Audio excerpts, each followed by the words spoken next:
It's unrealistic. Look, we have almost $3 trillion of market cap in crypto. It's unrealistic for folks to expect people to be able to be living in Discord channels and doing all of this work. I think what that means is that the SEC is going to be asked increasingly more often to approve simpler on-ramps for this stuff. And now, in the last week, by the way, we had a pretty important two things happen. Both Jerome Powell and Gary Gensler basically said, crypto's here to stay, and we're not going to ban this stuff. And so hopefully what it means is that you get some ETFs passed in the United States. Grayscale is one. There could be more. And I think that stuff makes it much easier for folks to own this stuff. Well, a clear regulation would be a great thing for the industry, for people to buy into it, and removing some of the, let's call them, I don't want to say bad actors, but people who are maybe questionable. Well, I think you have to put things in a bucket of is it an investment or is it something that represents an idea that you love so much? If it's the latter, you should never sell. If it's the former, yeah, you got to manage risk. Or rather, is it a trade or is it something you want to own? By the way, let me just clean this up because Solana was not a direct investment for us. What we did is we invested in a crypto venture firm called Multicoin Capital. This is back in 2017. We realized crypto was becoming a full-time job for us. It was a total rabbit hole. And we were we don't have time to figure out this 24/7 trading stuff. But we met Kyle and Tushar, who were these two young guys. We met them through Vinny Lingham, actually. And they were creating Multicoin Capital. And we actually invested, we gave them $1 million at a 20 cap to help set up their firm. And then we invested in they had both a venture fund and a hedge fund. And they were the first money into Solana. So that fund, it's like a 100x fund. It's just bonkers. Crazy. And so as a result of that, we are indirect beneficiaries of this huge increase in Solana. It will end up being about, $1 billion of, I think, Solana for us in terms of returns. But it's the Multicoin guys determine the trading decisions on that. Yeah. And so people who don't know, Solana is a programmable, Ethereum competitor, I guess, and it's at $50 billion or so market cap. It was trading at $1 not long ago, and now it's at 164. It's an Ethereum competitor, basically, for a smart contract platform. And there's a lot of people, I'd say smart money in Silicon Valley, who are betting on a flippening where Solana could ultimately overtake Ethereum as the preferred platform. But even if it doesn't overtake Ethereum, it's the number 8 cryptocurrency right now. It could go, there's a lot of people betting it'll go to number 3 or, what have you. Additionally, it is a fraction of a penny for a transaction, and it can do many more transactions than Ethereum. There's so much to know about the crypto world. It's a hard thing to invest in unless you're totally focused on it. I've struggled with that. I've tried to go deep on a couple topics and I realized, holy shit, I've been in this for 4 to 6 hours just trying to learn this stuff and I'm not there. And then I feel uncertain about making any decisions. I totally get it. You got to have folks working on this, and the pace is changing so rapidly. You really need to kind of be up to date on what's next. It's, the other issue really of Freeberg is when you look at crypto, people use the word crypto as if it's that's all there is. Totally. Crypto is that's distributed computing, e-cash, cryptography, financial modeling or building new economic systems, Chamath. There's business model innovation, there's technology innovation, there's economic innovation, it's distributed computing innovation. Yeah, infrastructure, hardware.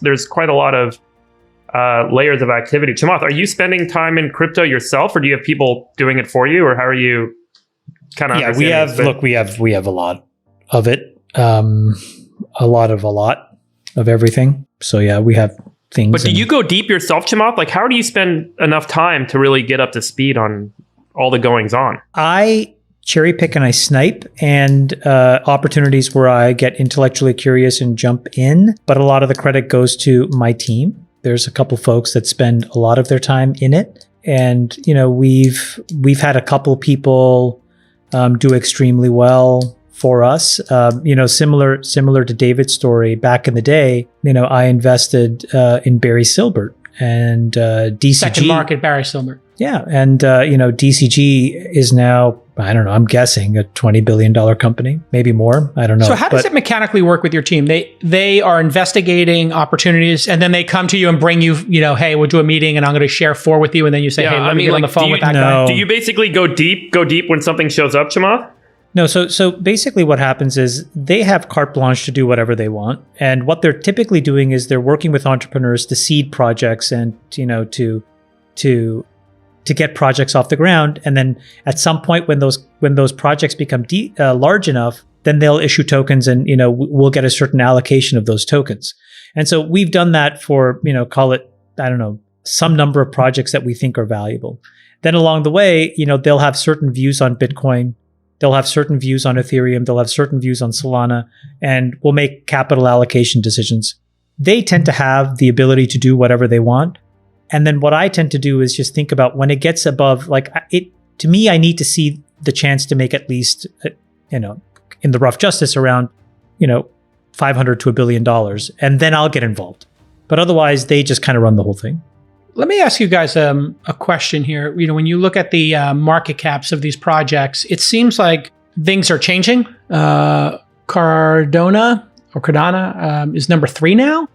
And Tether still remains number 5, XRP still number 6, but Solana... I would encourage people to not look at it like that. I think looking at it as a rank list betrays what it is. So, I'll give you a simple example. Let's compare the fate of 2 projects. Or actually, right now there's a distributed form of Discord that's being built. Discord, the chat app, very popular amongst gamers. In a completely distributed way with an integrated crypto wallet. Because if you look at Discord, it's really 2 cohorts of people. There's gaming and there's crypto, right?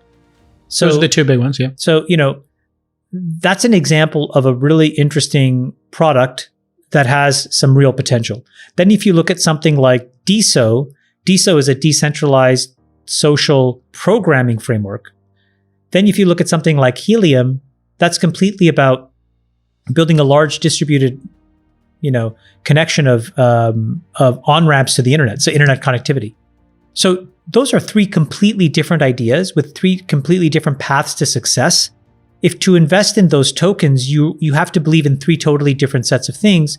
Yes. So to look at it on a rank list and just buy something because it's cheap is stupid. No. My question I'm just going to be wasn't blunt. It's stupid. Don't do that. No. That wasn't really my question. My question was, we have an extraordinary number of the public who've invested in Bitcoin and Ethereum as number 1 and number 2.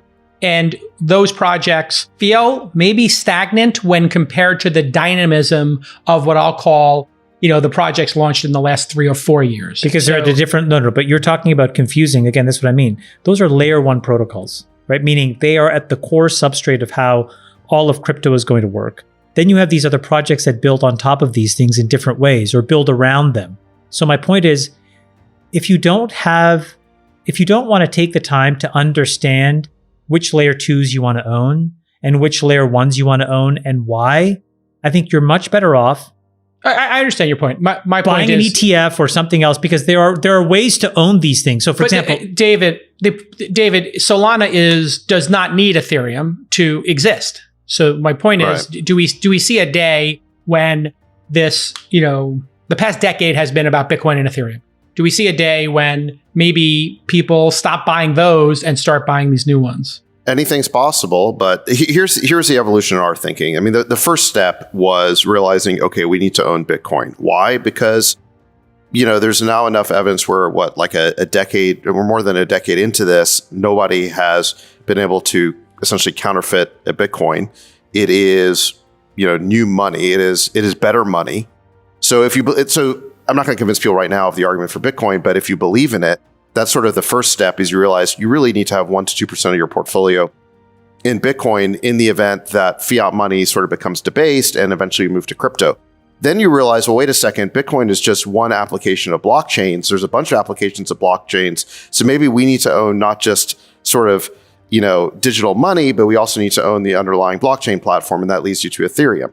Then you realize that there's a bunch of competitors to Ethereum and it's still very early days. And one of those guys might ultimately displace Ethereum as a blockchain platform. Then you realize that there's all these applications on top of all these blockchains. And so, the conclusion I come to after all of that is I can't figure all this out. And maybe I could if I was willing to go back to school and make this a full-time job, which I just don't want to do. I mean, I'm lazy, and that's why I focus on SaaS. Like that's what I know Your as kill an zone, investor. Yeah, like I'm not going to reinvent myself. It's like you playing Hold'em versus PLO. Right.